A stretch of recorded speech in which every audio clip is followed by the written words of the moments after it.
कि यूं ही नहीं मिलती मंजिल राही को, दिल में जुनून सा जगाना पड़ता है। कि यूं ही नहीं मिलती मंजिल राही को, दिल में जुनून सा जगाना पड़ता है। पूछा चिड़िया से तेरा घोंसला कैसे बना, तो तिनका तिनका उठाना पड़ता है। नमस्कार साथियों, स्वागत अभिनंदन आप सभी का हमारे इस यूट्यूब चैनल पर। आशा और उम्मीद आप सभी मस्त होंगे, स्वस्थ होंगे और अपनी तैयारी में व्यस्त होंगे। जैसा कि साथियों आप सभी को विदित है कि हम संपूर्ण राजस्थान जीके को थ्योरी वाइज आपके लिए करा रहे हैं। डेली हमारी क्लास होती है 9 बजे सुबह, लाइव होती है, तो जुड़ना ना भूलें हमारी क्लास से। तो ये जैसा कि साथियों दूसरी क्लास है हमारी इस सेशन की। तो यदि आप हमारे चैनल पर पहली बार विजिट कर रहे हैं तो चैनल को सब्सक्राइब अवश्य करें, और यदि वीडियो पसंद आए तो वीडियो को लाइक ज़रूर करें और अपने साथियों के साथ शेयर अवश्य करें। और यदि आपने अभी तक हमारे टेलीग्राम चैनल को ज्वाइन नहीं किया तो टेलीग्राम चैनल का लिंक आपको डिस्क्रिप्शन बॉक्स में दे दिया गया है, वहाँ से जाकर आप सीधा ज्वाइन कर सकते हैं। चलिए साथियों, बिना किसी देरी के सेशन को शुरू करते हैं। चलिए साथियों, देखिए कल हम राजस्थान के मैप के बारे में, कि राजस्थान की स्थिति मैप के संदर्भ में कैसी है, उसके बारे में हम पढ़ चुके हैं। ठीक है साथियों, अभी फ़िलहाल देखिए यहाँ से कि राजस्थान में जो सूर्योदय और सूर्यास्त की स्थिति होती है वो किस प्रकार की होती है। ठीक है, कि राजस्थान में सूर्योदय और सूर्यास्त की स्थिति है वो कैसी है। तो देखिए साथियों कि वैज्ञानिक मतों के अनुसार, जी हाँ साथियों, वैज्ञानिक मतों के अनुसार सूर्य पूर्व दिशा में उदय होता है। ठीक है साथियों, क्या होता है ये तो साथियों आप सभी जानते हैं कि सूर्य पूर्व दिशा से उगता है, यानी कि पूर्व दिशा से उदय होता है उसका। आगे देखिए कि चूंकि पूर्व से पश्चिम में सूर्य उदय होने में लगभग 36 मिनट का समय लगता है। जैसा कि साथियों हमने पिछली क्लास में पढ़ लिया था कि यानी कि जो सूर्य का प्रकाश है, यानी कि सूर्य को उदय होने में यानी कि पूर्व से उगता है और पश्चिम में तक पहुंचने में, यानी कि सूर्य का उदय पूर्व से होकर के और पश्चिम तक पहुंचने में कितना समय लगता है साथियों, 36 मिनट लगभग में है साथियों, 36 मिनट। और एक्यूरेट आपसे पूछ ले तो 35 मिनट 8 सेकंड, यानी कि 36 मिनट। और सूर्य को मतलब एक देशांतर को पार करने में कितना समय लगता है साथियों, तो 4 मिनट। ठीक है साथियों, ये हम पिछली क्लास में पढ़ चुके हैं। जो नए साथी यदि अभी इस सेशन में जुड़े हैं तो वो पिछली क्लास देख सकते हैं हमारी, वो वहाँ पर प्लेलिस्ट में बनी हुई है। आपको यूट्यूब पर आपको प्लेलिस्ट मिल जाएगी राजस्थान जीके के नाम से, वहाँ पर वो क्लास आपको देखने को मिल जाएगी। आगे देखिए कि इसलिए राजस्थान में सबसे पहले सूर्योदय धौलपुर जिले की राजाखेड़ा तहसील के सिलाना गांव में होता हुआ दिखाई देता है। तो साथियों यहाँ पर आपको याद क्या रखना है, जो एग्जामिनर पूछता है कि राजस्थान में जो सूर्योदय होता है, जी हाँ साथियों, राजस्थान में जो सूर्योदय होता है वो सबसे पहले किस जिले में होता है, तो धौलपुर जिले में। धौलपुर जिले की आपको तहसील याद रखनी है, राजाखेड़ा या फिर राजखेड़ा भी आपको देखने को मिल सकती है साथियों कहीं कहीं पर। ठीक है साथियों, इसमें कन्फ्यूजन नहीं होना है। तो धौलपुर जिले की राजखेड़ा तहसील के सिलाना गांव में, ठीक है साथियों, क्या याद रखना है कि राजस्थान में जो सूर्योदय होता है, सबसे पहले सूर्योदय होता है धौलपुर जिले के राजखेड़ा तहसील के सिलाना गाँव में। ठीक है साथियों, तो ये आपको याद रखना है। ठीक है साथियों, साथ ही साथ साथियों नोट्स बनाते जाएं, और यदि आप इसका स्क्रीनशॉट लेना चाहें तो ले सकते हैं। चलिए मैं नेक्स्ट स्लाइड पर आगे बढ़ता हूँ। चलिए देखिए आगे क्या है कि, और आगे देखा है कि सूर्यास्त भी सबसे पहले धौलपुर में ही दिखाई देता है। साथियों आप सभी को पता है जहाँ से सूर्योदय सबसे पहले होगा तो सूर्यास्त भी वहीं पर सबसे पहले होगा ना। मान लीजिए देखिए सूर्योदय यहाँ से हुआ, देखिए ये आपका राजस्थान, एक मिनट, ये आपका प्यारा सा राजस्थान। देखिए सूर्योदय आपके यहाँ से हुआ इस जगह से, ठीक है साथियों, और यहाँ तक इसको पहुँचने में यहाँ तक आ गया। ठीक है साथियों, पश्चिम तक। तो यहाँ से यदि यहाँ से चलेगा यूँ, यहाँ तक आया। ठीक है साथियों, तो यहाँ तक आने में तो पहले यहाँ से यहाँ चला तो यहाँ पर सबसे पहले उदय हुआ, तो उसके बाद में यहाँ पर आया तो यहाँ पर सबसे पहले अस्त हो जाएगा। ठीक है साथियों, चलिए मैं इसको मिटा देता हूँ आपको अच्छे से समझ में आए। देखिए, और सूर्योदय सबसे बाद में जैसलमेर ज़िले में होता था। देखिए साथियों, यहाँ पर आपको गौर करना है, बहुत ज़्यादा गौर करने की बात है, आपको विशेष ध्यान देना है इस जगह पर। आपको सबसे मोस्ट इम्पोर्टेंट क्वेश्चन अब फिलहाल में यहीं से बनने वाला है साथियों। बिल्कुल जो साथी गलत कर रहे हैं वो साथी यहीं से गलत करेंगे कि सूर्योदय सबसे बाद में जैसलमेर जिले में होता था, ठीक है साथियों, मगर अब बाड़मेर जिले में होता है। यानी कि जो आपका नया न्यू मैप आया है, मैं आपको दिखाऊंगा, अगली क्लास में दिखाऊंगा, इस क्लास में तो नहीं है, ठीक है साथियों। तो जो नया मैप आया है आपने देखा होगा सभी ने, उसमें से बाड़मेर जिले में से बालोतरा जिला अलग कर दिया गया है। वो है कि नहीं, बाड़मेर जिले में से आपका बालोतरा जिला अलग हो गया है। तो बालोतरा जिला अलग होने से या जो जैसलमेर की स्थिति थी वो चेंज हो गई है। कैसे कि सूर्योदय था सबसे बाद में किस जिले में होता था, जैसलमेर जिले में होता था, लेकिन अब किस में होता है, बाड़मेर जिले में। आपको मैप के माध्यम से अच्छी तरीके से समझ में आ जाएगा, ठीक है। मैं आपको मैप दिखाऊंगा अगली क्लास में, ठीक है साथियों। और बाड़मेर जिले में होता है, यानी कि अब फिलहाल में जो होता है सूर्योदय सबसे बाद में। ये आपको ध्यान रखना है। कैसे नोट्स कैसे बनाने हैं आपको, किस प्रकार से, देखिए साथियों ये इस बात का आपको विशेष ध्यान रखना है। नोट्स किस प्रकार से बनाना है मैं आपको स्ट्रेटजी बताता हूँ कि आपको लिखना है। जैसे कि आप मान के चलो खुद ही एग्जामिनर बन जाओ और खुद ही स्टूडेंट बन जाओ। जैसे कि आप खुद से क्वेश्चन करो कि सूर्योदय सबसे बाद में, यानी कि सूर्योदय सबसे बाद में किस जिले में होता है, तो आपको अब फिलहाल बताना है कि बाड़मेर जिले में। और आपको पहले क्या बताना था कि सूर्योदय सबसे बाद में किस जिले में होता था। यदि ऑप्शन में यदि आपको अब फिलहाल बाड़मेर नहीं मिले देखने को, तो आपका आंसर हो जाएगा जैसलमेर, ठीक है साथियों। और यदि मान लीजिए और ऑप्शन में यदि दोनों हैं तो आपका बाड़मेर माना जाएगा, ठीक है साथियों। और देखिए आगे कि और सूर्यास्त सबसे बाद में जैसलमेर जिले में होता है, यानी कि जो सूर्यास्त सबसे बाद में होता है वो जैसलमेर जिले में होता है। याद क्या रखना है आपको साथियों, देखिए सबसे पहली बात कि जो आपका सूर्य उदय होता है, ठीक है साथियों, सूर्योदय तो सबसे पहले पूछे तो आपका हो जाएगा कहाँ, धौलपुर, ठीक है साथियों।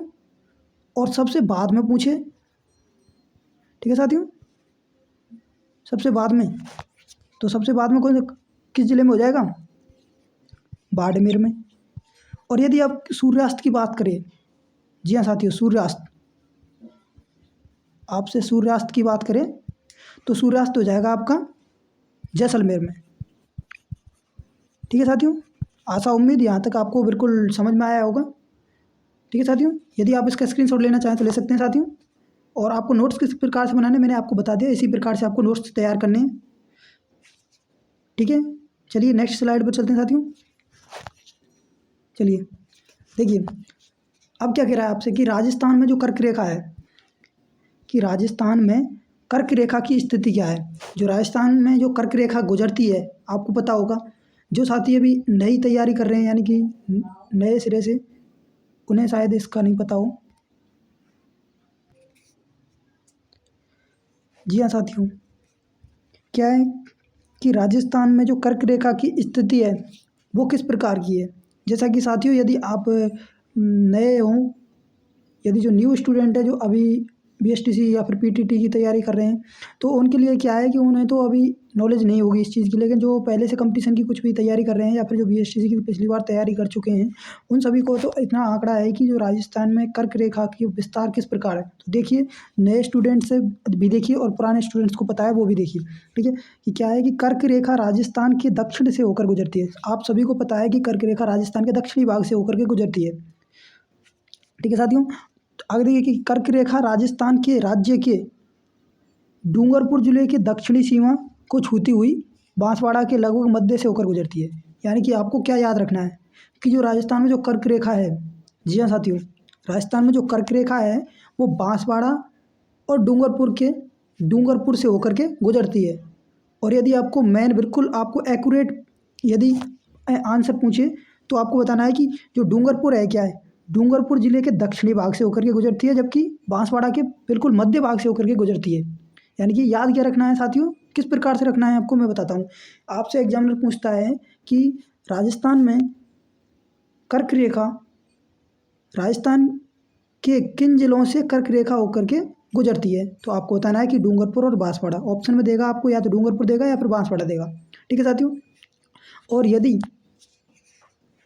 आपको ऑप्शन में यदि एक दे, जैसे कि मान लीजिए आपको डूंगरपुर दे दिए तो आपको डूंगरपुर करना है, और यदि बांसवाड़ा दे दिए तो बांसवाड़ा करना है, और यदि दोनों दे दिए डूंगरपुर बांसवाड़ा तो आपको दोनों करना है। ठीक है साथियों, आगे देखिए, अर्थात कर्क रेखा राजस्थान राज्य के दो जिलों यथा डूंगरपुर एवं बांसवाड़ा से होकर गुजरती है। यानी कि जो राजस्थान के जो दो जिले, अब आपको बिल्कुल क्लियर हो गया होगा साथियों कि जो कर्क रेखा है जो राजस्थान के दो जिलों से होकर के गुजरती है, डूंगरपुर एवं बांसवाड़ा। ठीक है, कर्क रेखा के सबसे निकट स्थित शहर कौन सा है? बांसवाड़ा। आप सभी को साथियों पता है कि मतलब जो कर्क रेखा है आपकी वो बांसवाड़ा के मध्य भाग से होकर के गुजरती है। तो सबसे नज़दीक आपको सीधा सा पता है कि सबसे नज़दीक कौन सा हो जाएगा, आपके सबसे निकट स्थित शहर कौन सा हो जाएगा? तो बांसवाड़ा हो जाएगा। जबकि सबसे दूर स्थित शहर कौन सा हो जाएगा?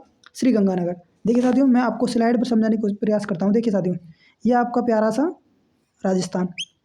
अब देखिए साथियों कि क्या है इस स्थिति में। देखिए यहाँ पर आपके डूंगरपुर बांसवाड़ा है, यहाँ पर आपके गंगानगर। जी हाँ साथियों, यह हो जाएगा आपका गंगानगर, और यहाँ पर आज हो जाएगा आपका डूंगरपुर और बांसवाड़ा। ठीक है साथियों, मैं बांसवाड़ा ले लेता हूँ। ठीक है साथियों, तो क्या है कि मतलब आपको क्या कह रहा है, देखिए यहाँ पर कि जो कर्क रेखा के सबसे निकट स्थित कौन सा है? तो बांसवाड़ा। कर्क रेखा के सबसे निकट यहाँ पर हो गया। जी हाँ साथियों, देखिए यहाँ पर हो गया ना बांसवाड़ा सबसे निकट। कर्क रेखा यहाँ से होकर के गुजरती है इस प्रकार से। देखिए आपके इस प्रकार से होकर के गुजरती है। ठीक है साथियों, कर्क रेखा। ठीक है, तो सबसे निकट हो गया आपके कर्क रेखा के सबसे निकट शहर कौन सा हो गया? तो बांसवाड़ा साथियों। और कर्क रेखा से सबसे दूर कौन सा होगा? यानी कि उत्तरी भाग, यानी कि जब दक्षिणी भाग में बांसवाड़ा है सबसे नज़दीक, तो सबसे दूर आपके कौन सा हो जाएगा? उत्तरी भाग में। उत्तरी भाग में कौन सा है? ये आपका गंगानगर। ठीक है साथियों, यहाँ तक समझ में आया साथियों? आप इसका स्क्रीनशॉट लेना चाहें तो ले सकते हैं साथियों।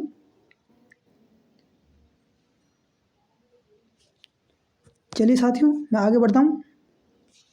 चलिए देखिए क्या है कि राजस्थान में बांसवाड़ा जिले पर सूर्य की सर्वाधिक सीधी किरणें पड़ती हैं तथा गंगानगर जिले पर सूर्य की सर्वाधिक तिरछी किरणें पड़ती हैं। जैसा कि साथियों आप सभी को बताया कि जो सूर्योदय होता है, अभी मैंने आपको पिछली स्लाइड पर बताया था कि सूर्योदय सबसे पहले कहाँ पर होता है? तो आपका आंसर आएगा कि धौलपुर। ठीक है, धौलपुर की तहसील कौन सी? राजखेड़ा तहसील। और गांव कौन सा? सिलाना गांव। ठीक है साथियों, तो आपको देखिए क्या कह रहा है कि राजस्थान में जो बांसवाड़ा जिले पर सूर्य की सर्वाधिक सीधी किरणें पड़ती हैं। यानी कि कर्क रेखा आपके कहाँ से गुजरती है?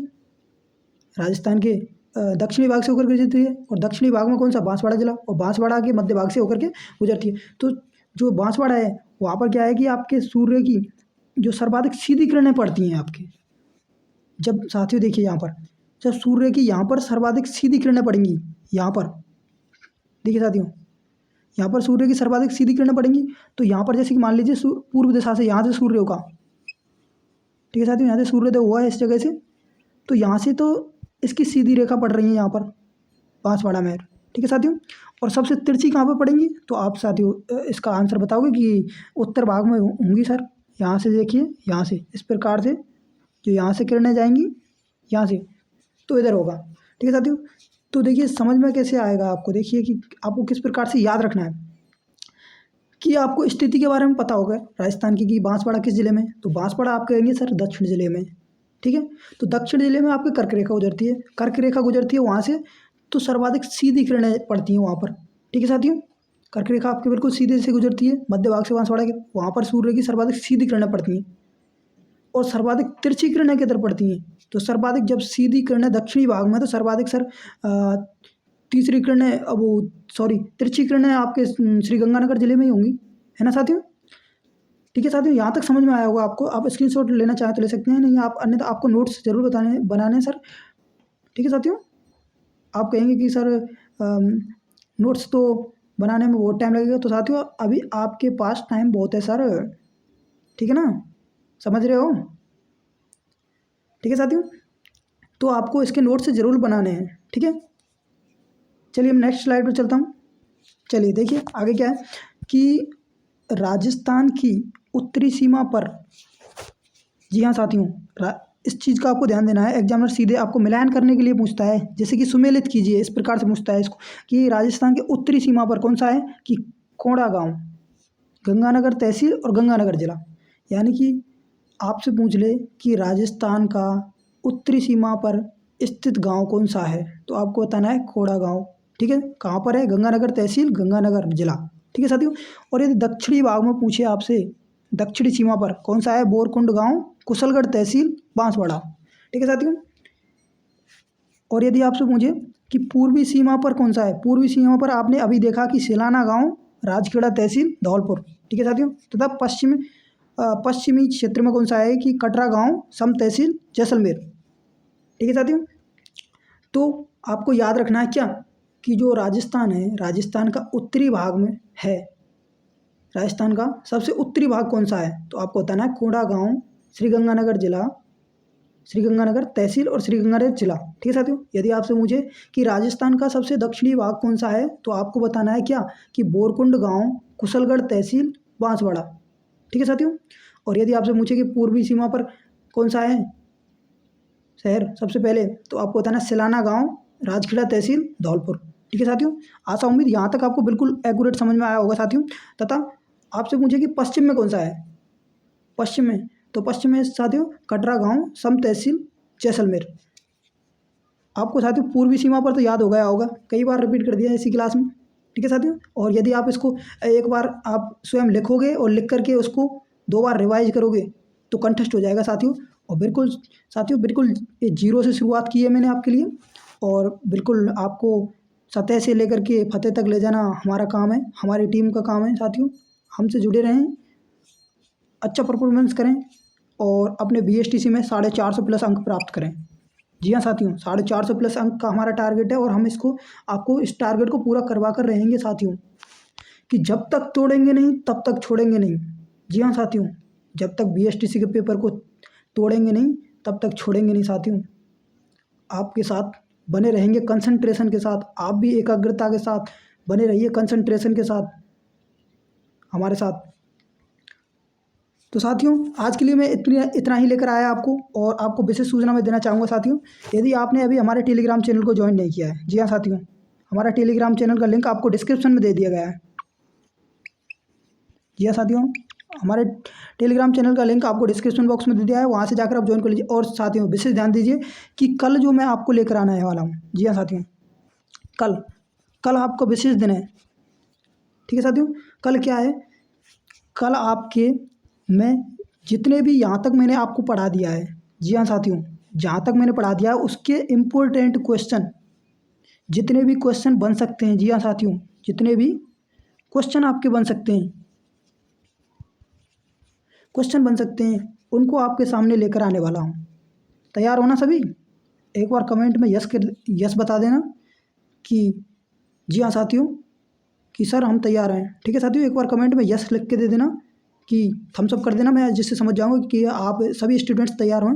और क्लास को साथियों ज़्यादा से ज़्यादा शेयर कीजिए। आप शेयर नहीं करते साथियों, लाइक भी नहीं करते आप, लाइक शेयर कीजिए। यदि वीडियो पसंद आए, क्लास अच्छी लगे तो शेयर करिए, दबाकर शेयर कीजिए, लाइक कीजिए और अपने साथियों को जोड़िए। साथियों एक बात और मैं आपको विशेष बताना चाहूँगा कि साथियों शेयर करने से, जी हाँ साथियों, आप शेयर नहीं करते ना, तो शेयर करने से साथियों कभी कंपटीशन कम नहीं होता, कभी कंपटीशन कम नहीं होता साथियों। आप सोचते हो ना शेयर करेंगे तो आपके जो कंपटीशन है वो बढ़ जाएगा, साथियों ऐसा कुछ नहीं है। देखिए आप जो शेयर करोगे, शेयर करने के बाद में क्या है कि आप मतलब शेयर करोगे तो आपसे इतना मालूम हो जाएगा कि हम मतलब कितना तैयारी कर रहे हैं, कितना अच्छा परफॉर्मेंस कर रहे हैं, और हमसे ज़्यादा वो तैयारी कर रहा है, मतलब सामने वाला बंदा कितना तैयारी कर रहा है। ठीक है साथियों। तो मैं आपके लिए एक धमाकेदार कल सीरीज लेकर आने वाला हूँ। जितने भी महत्वपूर्ण क्वेश्चन हैं, वन लाइनर, आपको वन लाइनर क्वेश्चन देखने को मिलेंगे। ठीक है साथियों, सभी क्वेश्चनों को मैं आपके सामने रखने वाला हूँ, तो अच्छे से इसका पिछली क्लास का रिवाइज करके आना क्लास में, और कमेंट के माध्यम से आप बिल्कुल सटीक आंसर देना इन सभी का। ठीक है साथियों। चलिए साथियों, आज के लिए इतना ही, मिलते हैं एक और नए सेशन में। तब तक के लिए जय हिंद, जय भारत, वंदे मातरम। आप सभी का दिन शुभ हो।